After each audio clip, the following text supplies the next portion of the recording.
right, everyone. Happy Wednesday. I want to start with a question that came up that's very important for you guys to start considering. The question is how you prepare for 12 AP, and I want to give you a suggestion, and then see what you guys have to think about it. It's something that I've been sort of tiptoeing around for the last couple of weeks, but I just want to dive straight in and talk about my primary suggestion very directly.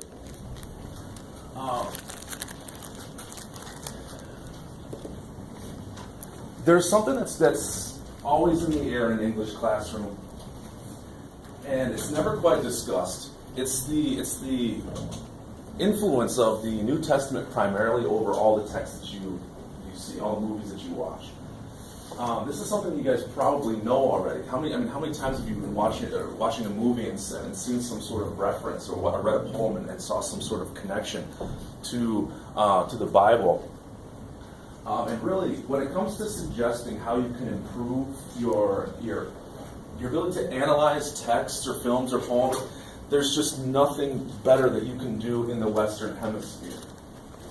Now, I want to be very clear with you. If we were in North Africa, my suggestion for students having this exact same question, my answer would be read the Quran. As a matter of fact, many schools in North Africa teach the Quran as a part of their curriculum. If we were in China and this question were posed to me, what can I do to prepare for 12 AP? I would be saying read the Analects of Confucius. And strangely, in many schools in China, they're already doing that. If we were in India and someone asked me this question, I would say read the Upanishads. And many schools in India are already doing that. And you guys are very familiar with separation of church and state in the United States, and there's a reason why we don't talk about our most influential text, because we don't want to be seen as coming across as coming down on one side of the religious debate. But from an English perspective, from a literature perspective, that's the most influential text in the Western Hemisphere. It just simply is. So my suggestion, if you really want to know my honest, I could ignore this. I could do a much easier little lesson here and talk about how you could read Shakespeare on your own. I could give you lots of suggestions, but none of them would get you closer to what you're asking for than me answering you directly. Okay? So my suggestion is to read the New Testament, I'll tell you what that is in just a second, as literature, not as a holy text. Okay? Some schools do, I think I agree with the schools who do it this way. They have a class called Bible as Literature. It's very rare to have that in a high school curriculum. It is almost every college you'll go to will have a class called Bible as Literature. And think about what that title means. That means let's look at the text as though it was literature, not a holy text. We do that when you guys, some of you read the Odyssey, or at least know about the Odyssey, Homer's stuff. That's exactly what we're doing there. When you sit down and you read the Odyssey, your teacher isn't saying believe in Zeus. The teacher's saying let's take this as literature. What is Zeus's character arc and such? And that's the manner by which I would suggest that you dive into this text. It's in the DNA of everything. Do you know that? I did not select the texts that we read this year. They were there and in place well before I got here. Every single one of them is steeped in Christian symbolism. Every single one. So as I point some of these things out, recognize these were not me selecting things to prove my point. They're there already. They're in everything. It's so ever present that I want to define a term for you. There's this phrase you may hear from time to time as you go forth in the world. You hear someone say that you're a fish in water. And what that phrase means is that a fish is so consumed by the watery environment, is so steeped in it, that a fish doesn't see that they're in water. They don't call it water. A fish just is. It doesn't see the water anymore because it's so ever present. And that's not really an overstatement to say that's your relationship with the text that you read in this half of the world. It's so steeped and some of these symbols that you can't see them anymore. Okay? So I'm going to go through some of these things real quickly just to show you how ever-present it is, and I have a suggestion for you. So, Catcher in the Rye is almost primarily a text about a lapsed Christian, which means a weakening Christian, someone who no longer believes in its tenets, and is slowly letting go some of the moral concerns of Christianity. But he still has the same vernacular that a Christian has. He's talking about the purity of soul. He recognizes the innocence of his his sister. There's that scene where she's kneeling in bed, and there's that broken record. You guys remember that scene? That was Christianity right there. He brings that this record represents his broken self that he brings to his sister Phoebe, and Phoebe accepts the record as a gift, even though it's broken. In a Christ-like way, she's kneeling in bed, and it's a very Christ-like image. So it's that book is riddled with those sorts of symbols. Gatsby, strangely, is not a Christian text. As a matter of fact, it is it's in some ways an argument against Christianity in its bones, but it starts from that premise. Not only is it about the soullessness of wealth, it points out that the American dream is sinful. That if you go after money, it's not going to lead you somewhere. So he actually attacks America using Christian belief systems. And some people have argued, this is over my head, that the eyes of T.J. Eichelberg represent a God who cares more about the wealthy than the poor, which is, again, Fitzgerald attacking Christianity, but recognize that it comes from a place of knowledge of Christian terms before it can be attacked. Into the Wild is about the distractions of the world and how superficial what we're doing here is. It's rejection, going out into the wilderness, being tempted, going onto a mountaintop. All these images Krakauer uses to harmonize his message with Christian symbols. I don't have to talk about Scarlet Letter. We know that every single page, every single one. As a matter of fact, Christianity in some ways gave birth to modern horror films. Almost every horror film you see when they are trying to make this evil force manifest uses the Christian definition of Satan or demonic presence. I was just thinking out loud with it when I was making this slide. What exactly in my writing, media, and text class, which movies are aligned with or make some sort of message using Christian symbolism? And it's over half. Jaws is based on Moby Dick, which is based on Job. The Godfather is one giant allegory. The Godfather, a mob movie about killing people, is symbolically entirely synonymous with the New Testament. The Godfather has a son, Sonny, Godfather and Sonny. This is God and Jesus, but the Antichrist version. And there are scenes with breaking bread and having communion, fish symbolism. So the whole movie is symbolically an inversion of Christianity.